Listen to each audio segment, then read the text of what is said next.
Hello, आप सभी का स्वागत है हमारे YouTube channel AK art classes पे। आज मैं आप सभी को बौद्ध धर्म के बारे में बताऊंगा, जो कि कला से संबंधित परीक्षा देने वाले छात्रों के लिए बहुत ही उपयोगी है। तो पूरा वीडियो ध्यानपूर्वक देखते रहिए।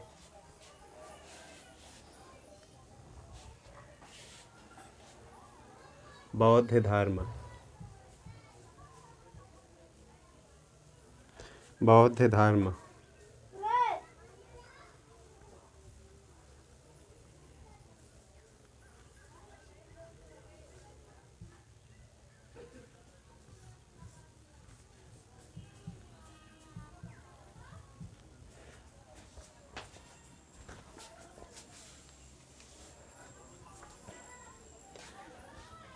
बौद्ध धर्म, जो कि बौद्ध धर्म के संस्थापक महावीर बौद्ध धर्म के जो संस्थापक हैं वो गौतम बुद्ध हैं।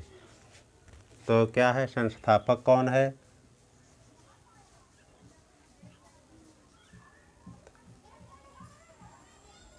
संस्थापक कौन है?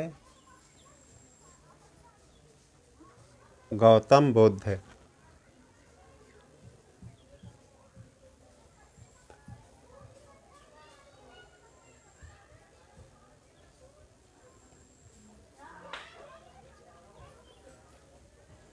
बुद्ध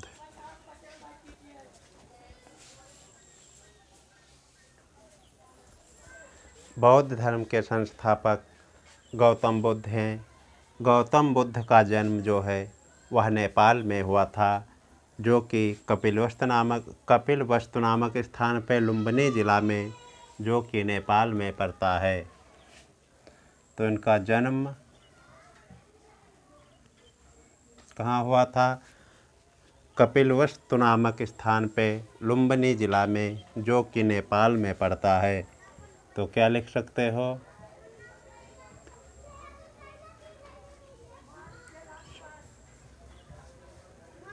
कपिलवस्तु स्थान पे, और जिला कौन सा है? लुम्बिनी।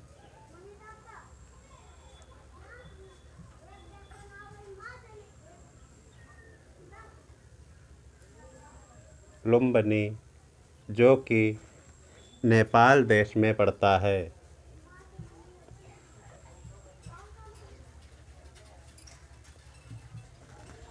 तो गौतम बुद्ध का जन्म कपिलवस्तु नामक स्थान पे लुम्बिनी जिला में, जो कि नेपाल देश में पड़ता है, हुआ था।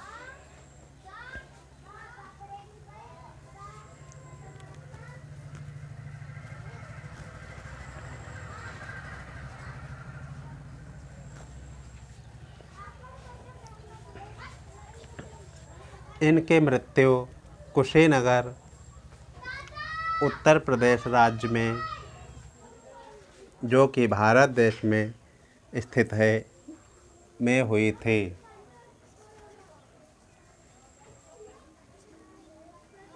मृत्यु कहाँ पे हुई थी? कुशीनगर जिले में।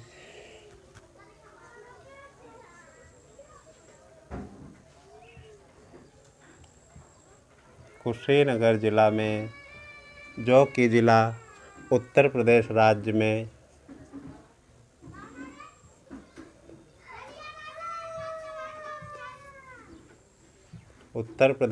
में स्थित है, भारत देश में।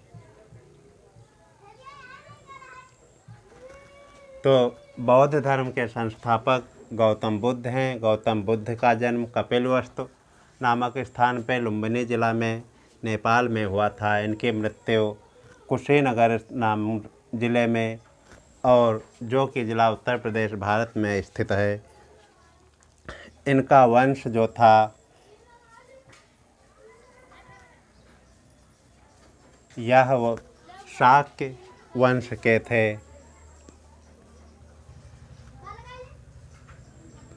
यह शाक्य वंश के थे।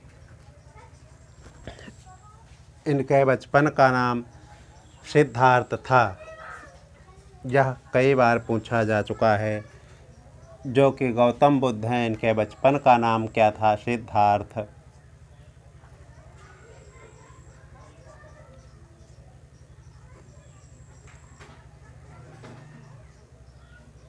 बचपन का नाम सिद्धार्थ था।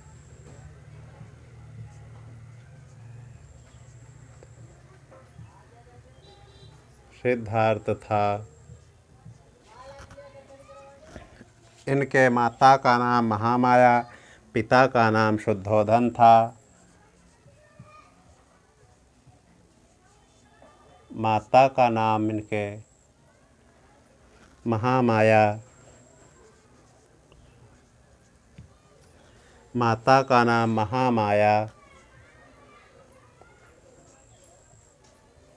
महामाया था।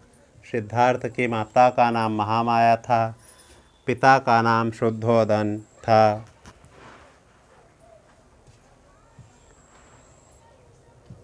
पिता का नाम शुद्धोधन था। शुद्धोधन था।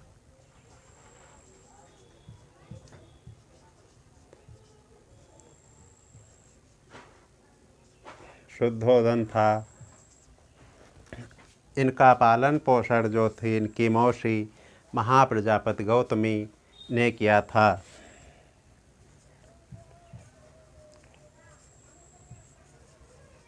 पालन पोषण जो इनकी मौसी थी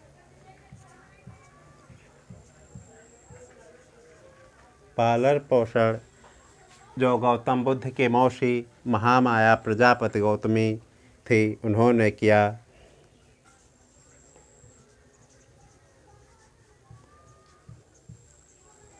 महामाया प्रजापति गौतमी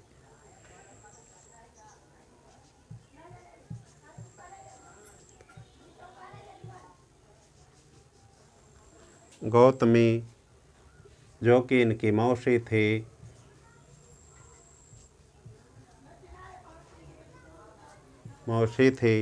इन्होंने इनका पालन पोषण किया था।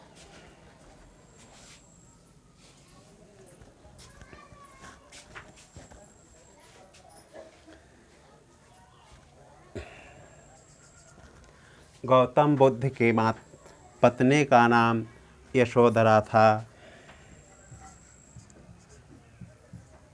पत्नी का नाम यशोधरा था।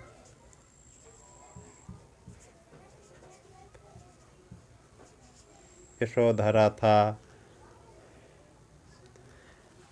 इनका विवाह जो है वह 16 वर्ष की अवस्था में हुआ था। गौतम बुद्ध का विवाह जो वह 16 वर्ष की उम्र में हुआ।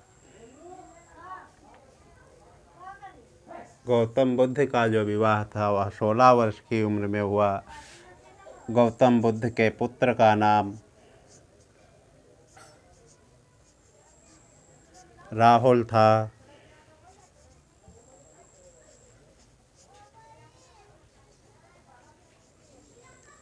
राहुल था।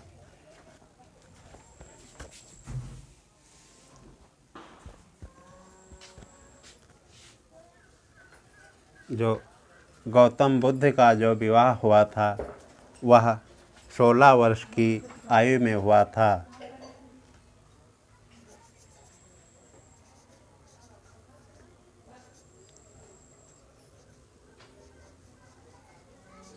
विवाह जो वह 16 वर्ष की आयु में हुआ।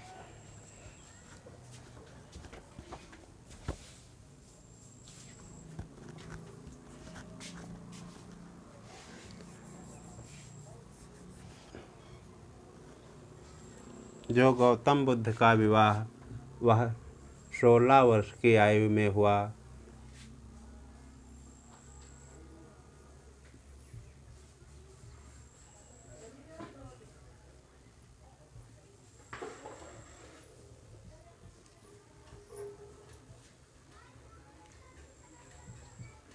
सोलह वर्ष की आयु में हुआ।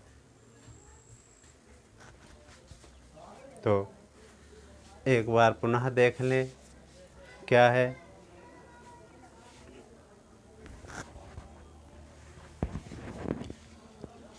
बौद्ध धर्म जो है उसके संस्थापक गौतम बुद्ध हैं।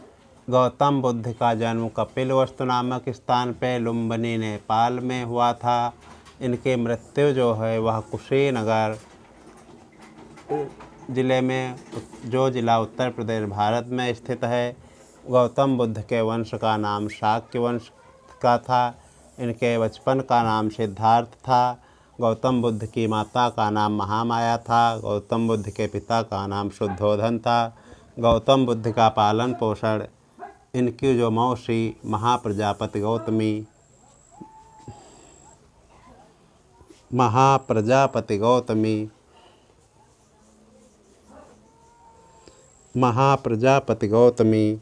पालन पोषण जो है वो महाप्रजापति गौतमी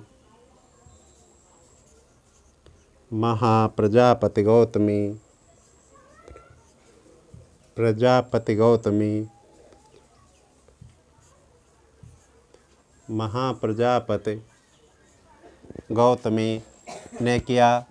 गौतम बुद्ध की पत्नी का नाम यशोधरा था। गौतम बुद्ध के पुत्र का नाम राहुल था।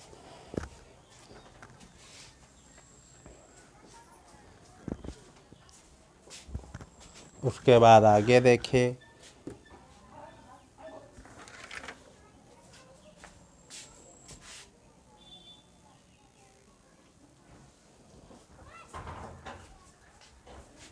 तो आगे देखिए क्या है।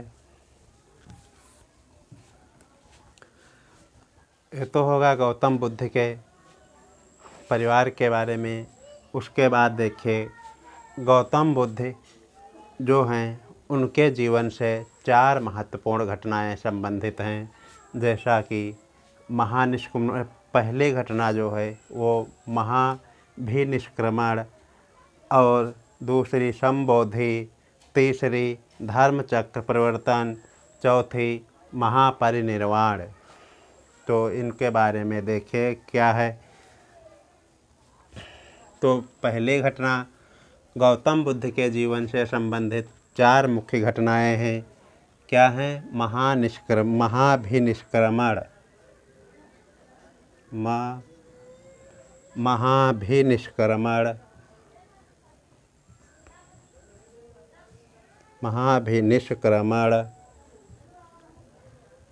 निष्क्रमण,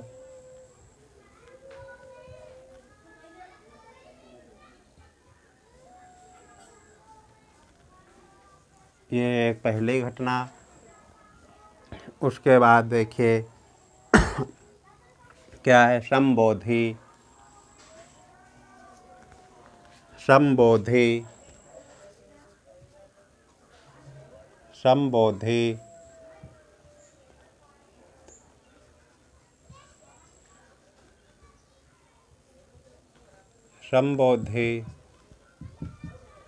उसके बाद तीसरी घटना क्या है? धर्मचक्र परिवर्तन,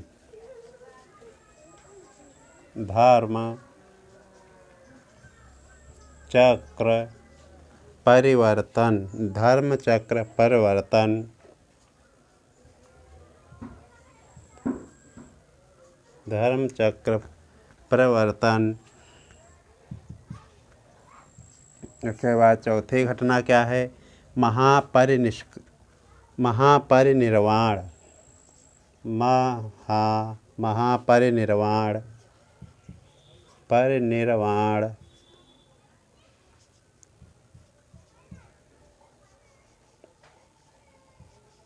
महापरिनिर्वाण।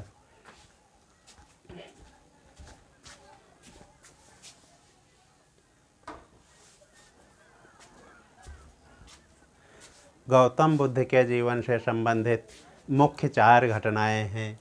पहली महाभिनिष्क्रमण, उसके बाद संबोधि, उसके बाद धर्मचक्र परिवर्तन, फिर महापरिनिर्वाण। इनके बारे में आप देखिए कि क्या है। महाभिनिष्क्रमण वह है जब वह गौतम बुद्ध 29 वर्ष की अपनी उम्र में घर को त्याग करके ज्ञान प्राप्त करने के लिए गए थे, उस घटना को महाभिनिष्क्रमण कहा जाता है। तो महाभिनिष्क्रमण क्या है? जब वह ज्ञान प्राप्त करने के लिए अपने घर को त्याग करके चले गए, उस घटना को बौद्ध धर्म में महाभिनिष्क्रमण कहा जाता है। तो महाभिनिष्क्रमण को आप कह सकते हैं गृह त्याग। गृह त्याग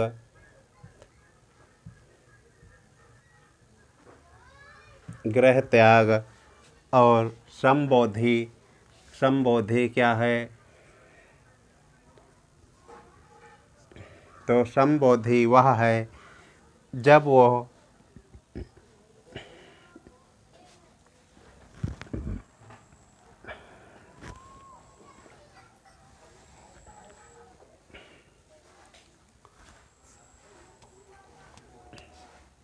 संबोधि वह है महाभिनिष्क्रमण को गृह त्याग जब वह 29 वर्ष की अवस्था में गृहस्थ जीवन का त्याग कर देते हैं और वन में चले जाते हैं। इस घटना को गृह त्याग या महाभिनिष्क्रमण बौद्ध धर्म में कहा जाता है।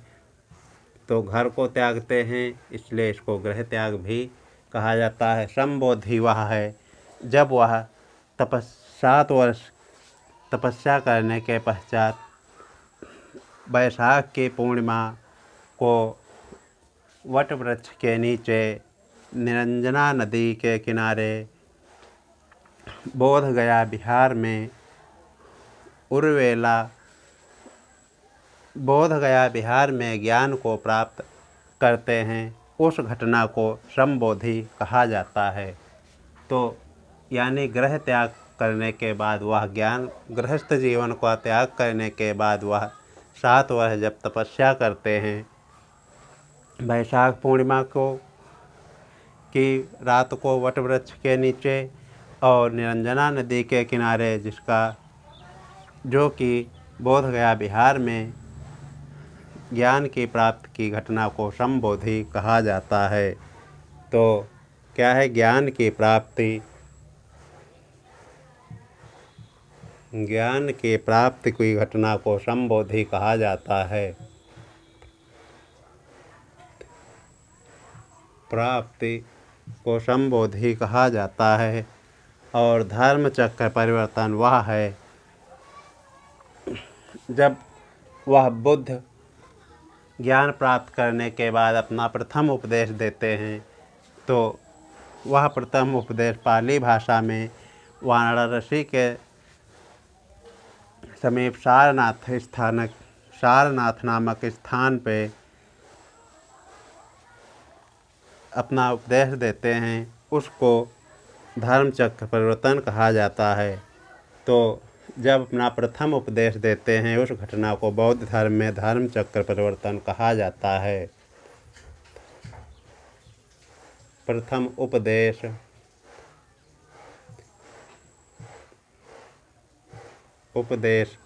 को धर्म चक्र परिवर्तन और महापरिनिर्वाण, वह बुद्ध की मृत्यु को महापरिनिर्वाण कहा जाता है।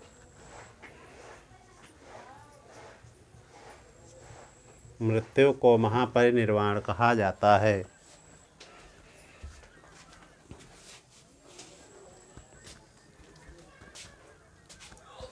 तो क्या है? महाभिनिष्क्रमण गृह त्याग, संबोधि जो है वो ज्ञान की प्राप्ति, और धर्म चक्र परिवर्तन जो है प्रथम उपदेश, और महापरिनिर्वाण मृत्यु। और तो बुद्ध को ज्ञान कहाँ प्राप्त होता है? वैशाख पूर्णिमा की रात को वटवृक्ष के नीचे निरंजना नदी के किनारे बोधगया में प्राप्त होता है। और संबोधि, ये तो ज्ञान हो गया। संबोधि के बारे में और प्रथम उपदेश जो है उन्होंने वाराणसी के समीप सारनाथ में दिया।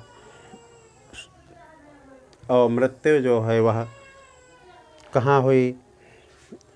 मृत्यु की घटनाओं को, जो कि मृत्यु है वह कुशीनगर उत्तर प्रदेश में हुई, उस घटना को महापरिनिर्वाण कहा जाता है। बुद्ध को एडविन अर्नाल्ड ने एशिया का ज्योतिपुंज, लाइट ऑफ एशिया कहा है। तो एडविन अर्नाल्ड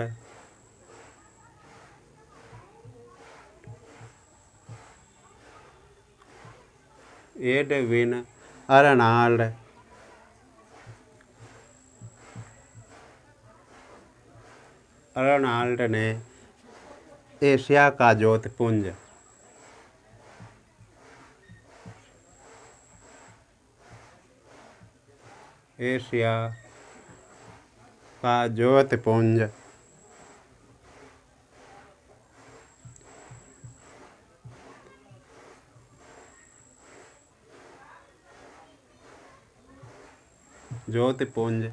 या लाइट ऑफ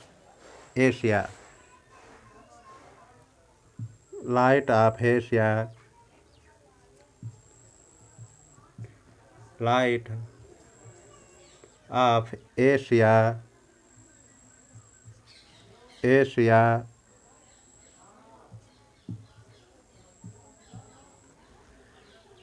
एशिया कहा जाता है। तो बुद्ध को एडविन अर्नाल्ड ने एशिया का ज्योतिपुंज कहा। बुद्ध के जो गुरु थे वह अलार कलाम थे, जिनसे उन्होंने सांख्य दर्शन की शिक्षा प्राप्त की थी।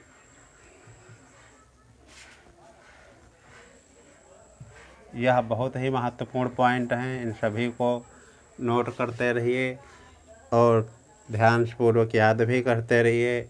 इनके गुरु कौन थे? बुद्ध के गुरु जो थे वह अलार कलाम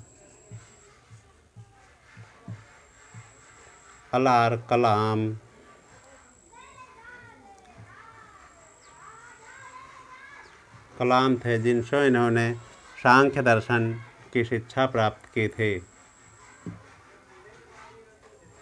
सांख्य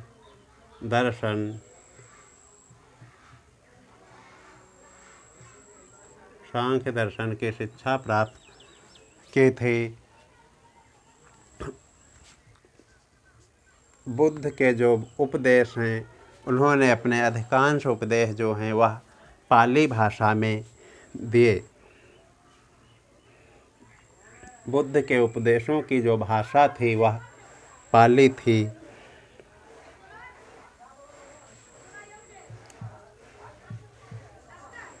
भाषा कैसे थे? पाली। बुद्ध के उपदेशों की जो भाषा थी वह पाली भाषा थी और उन्होंने अपने अधिकांश उपदेश जो हैं वो कौशल देश की राजधानी श्रावस्ती में दिए।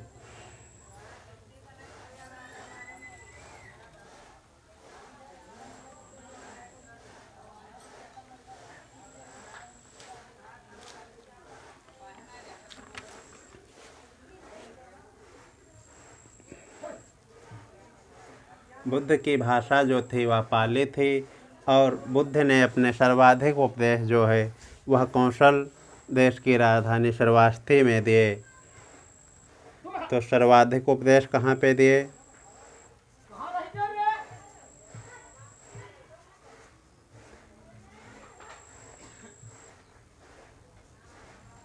सर्वाधिक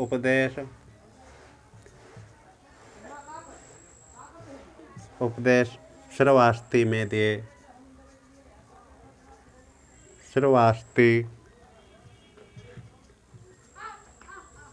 श्रावस्ती जो कि यह इस समय उत्तर प्रदेश का ज़िला है।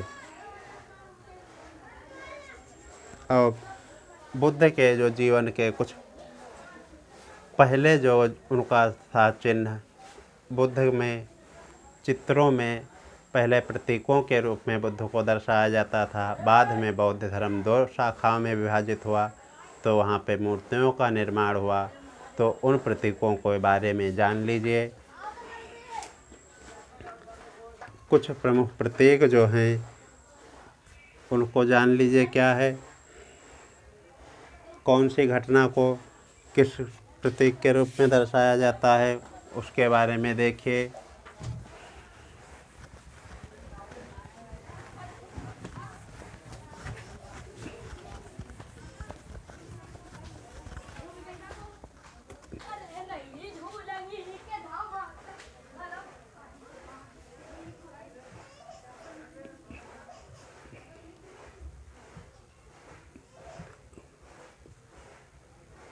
यानी बुद्ध के जीवन की जो घटना है उस घटना के किस प्रतीक के रूप में दर्शाया जाता है। तो जन्म को सर्वप्रथम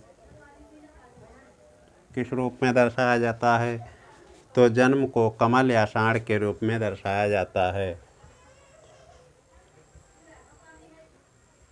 कमल या साँड़ के रूप में दर्शाया जाता है। और उसके बाद ग्रह त्याग को यानी महाभिनिष्क्रमण की घटना को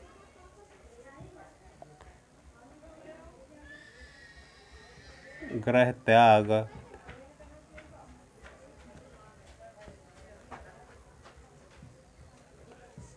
त्याग को जो कि घोड़ा प्रतीक चिन्ह के रूप में दर्शाया जाता है, घोड़ा के रूप में दर्शाया जाता है। उसके बाद निर्माण को जो है वह निर्माण को जो पद चिन्ह के रूप में दर्शाया जाता है। निर्वाण की घटना को उनके प्रतीक चिन्ह पद चिन्ह के रूप में दर्शाया जाता है।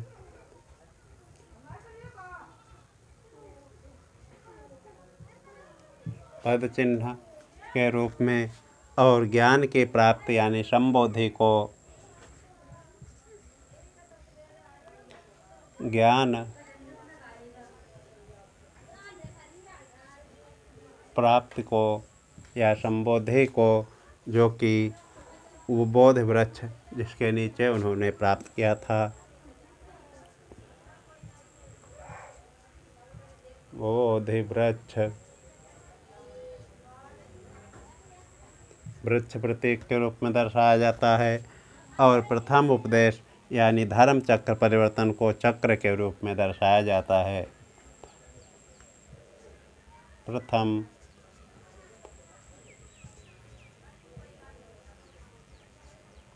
उपदेश यानी धर्म चक्र परिवर्तन की घटना को चक्र के प्रतीक के रूप में दर्शाया जाता है। उसके बाद उनके मृत्यु को यानी महापरिनिर्वाण को मृत्यु की घटना को स्तूप के रूप में दर्शाया जाता है। स्तूप प्रतीक के रूप में दर्शाया जाता है।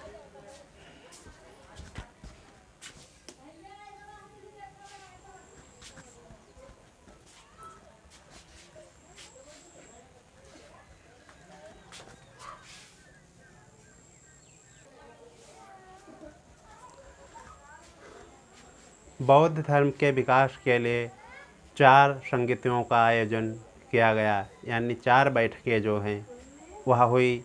उन 4 संगतियों के बारे में आप जान लीजिए। तो प्रथम संगत जो है वह 483 ईस्वी पूर्व में अजातशत्रु के समय का शासनकाल में हुई, जिसकी अध्यक्षता महाकश्यप ने की। और वह जो स्थान था राजगृह की सप्तपर्णी गुफा में था। यानी प्रथम जो संगीत है वह 483 ईसा पूर्व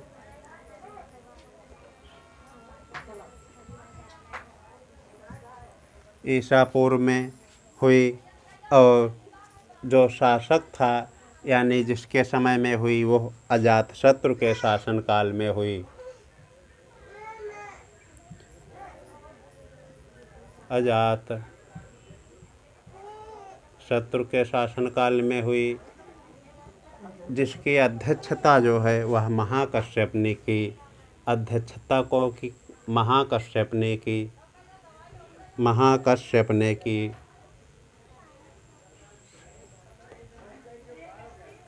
महाकश्यप ने की। वह जो राजगृह की सप्तपाणी गुफा में हुई, और द्वितीय जो है वह 383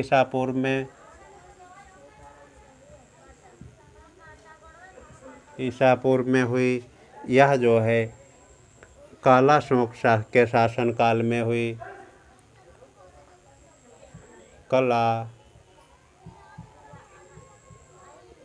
कालाशोक के शासनकाल में हुई। इसकी अध्यक्षता जो है साविकामी ने की।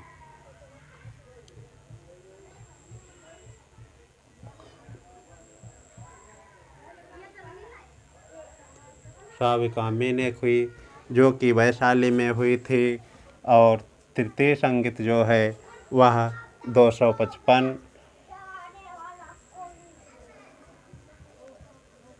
ईसा पूर्व में हुई। इसकी यह जो अशोक के समय में हुई। अशोक के समय में हुई। इसकी अध्यक्षता जो है वह मेघलित स्पुत ने की। मोगली इसकी अध्यक्षता जो है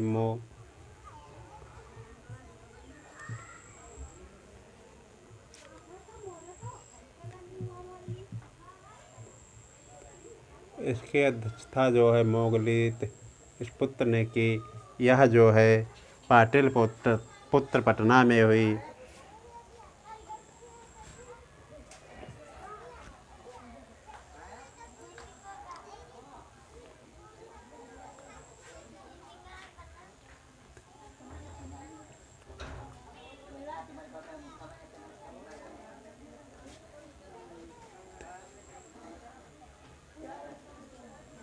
और चतुर्थ जो संगीत है वह प्रथम शती ईस्वी में हुई। प्रथम शती ईस्वी में हुई। यह जो अशोक कनिष्क के शासनकाल में हुई। कनिष्क के शासनकाल में हुई। इसकी अध्यक्षता जो है वसुमित्र या अश्वघोष ने की।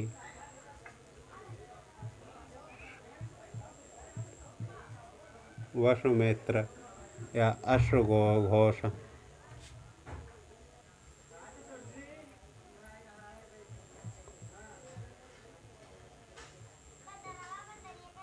अश्वघोष ने की। यह जो है कुंडलवन कश्मीर में आयोजित की गई थी। बौद्ध धर्म के इन्हीं संगीतों से बौद्ध धर्म का इन सभी संगीतों का उद्देश्य बौद्ध धर्म का विस्तार करना था। और चतुर्थ बौद्ध संगीत के बाद बौद्ध धर्म 2 भागों में विभाजित हो गया। यानी चतुर्थ जो संगीत थे, इसके बाद बौद्ध धर्म 2 भागों में विभाजित हो गया। हीनयान और महायान। इस संगीत के बाद बौद्ध धर्म जो है वह 2 शाखाओं में विभाजित हो गया। हीनयान और महायान।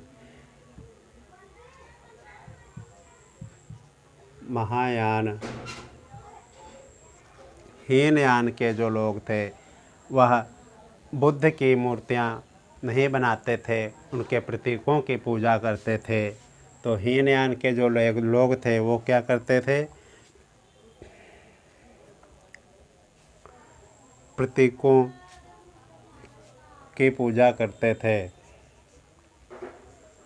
प्रतीकों की पूजा करते थे। हीनयान के जो लोग हैं वह प्रतीकों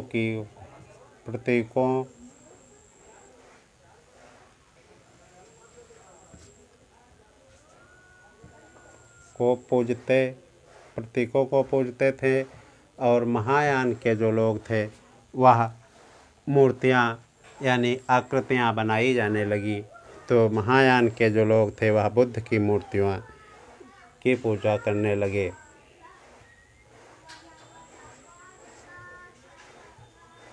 बुद्ध की आकृतियों की पूजा करने लगे।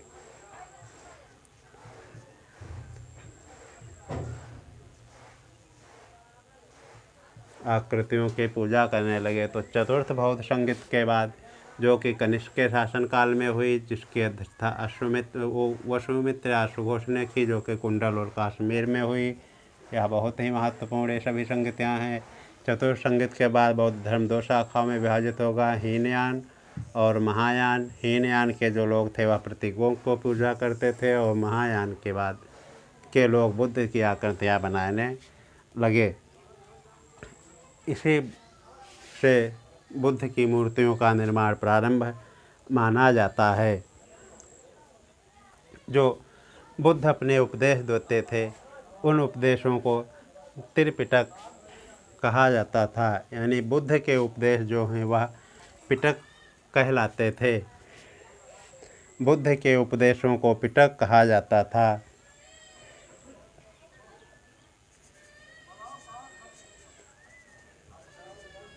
बुद्ध के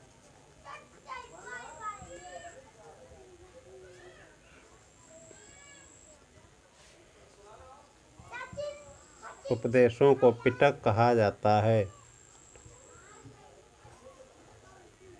पिटक कहा जाता है।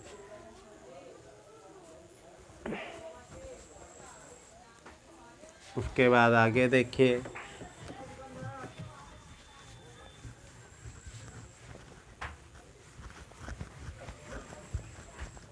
क्या है। बुद्ध के जो पिटक हैं वह श्रुत पिटक, विनय पिटक और अभिधम्म पिटक हैं, जिसमें श्रुत पिटक में जातक कथाओं का वर्णन मिलता है और विनय पिटक में स्थापत्य संबंधी जानकारी प्राप्त होती है। उसके बाद देखिए, बुद्ध के पूर्व जन्म की घटनाओं की, यानी पूर्व जन्म की जो उनसे संबंधित कथा थी, उस कथा को जातक कथा कहा जाता है, जिनकी संख्या 547 बताई गई है।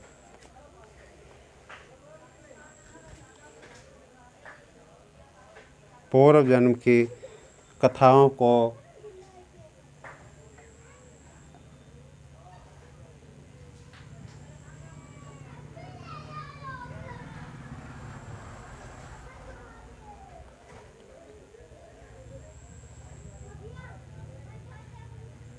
पूर्व जन्म की घटनाओं को क्या कहा जाता है? जातक कथा।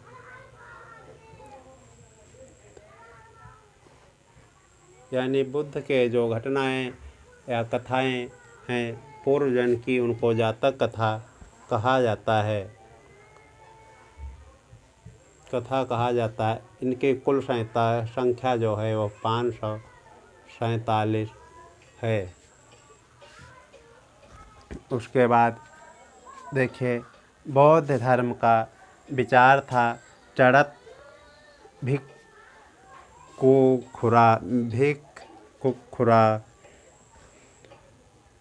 बहुजन हिताय बहुजन सुखाय। बौद्ध धर्म का जो विचार था वह था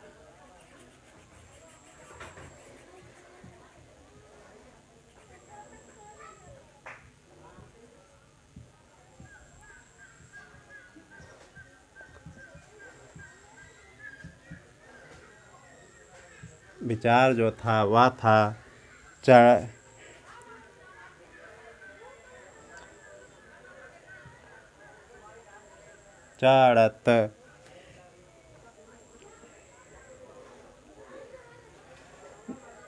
भिक्षुखुरा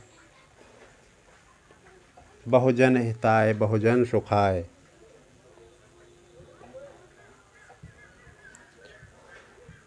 बहुजन हिताय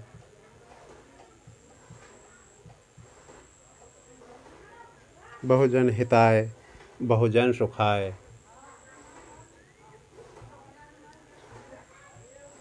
बहुजन सुखाय।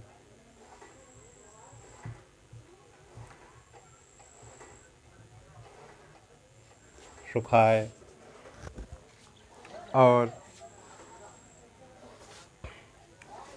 कुषाण के जो कनिष्क के जो जब शासन से यानी चतुर्थ बौद्ध संघ से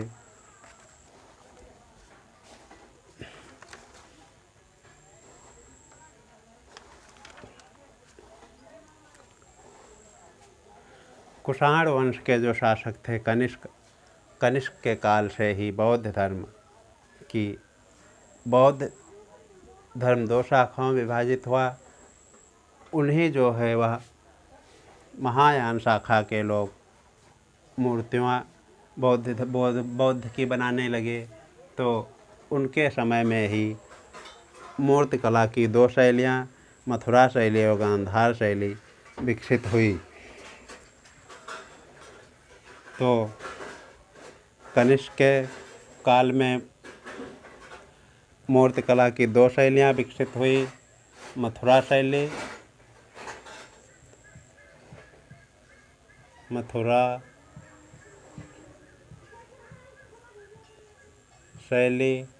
और गांधार शैली।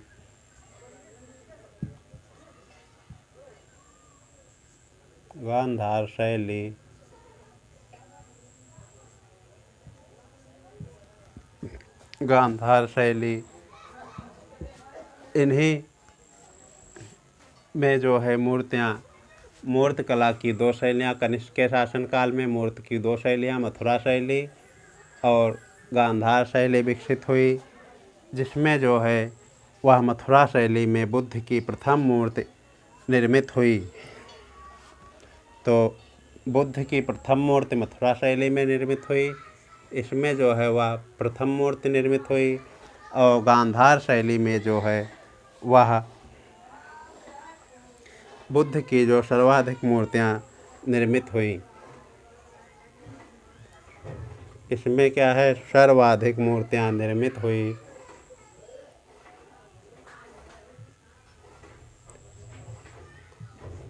बुद्ध की जो हैं वो सर्वाधिक मूर्तियाँ निर्मित हुई और इसमें मथुरा शैली में प्रथम मूर्ति निर्मित हुई।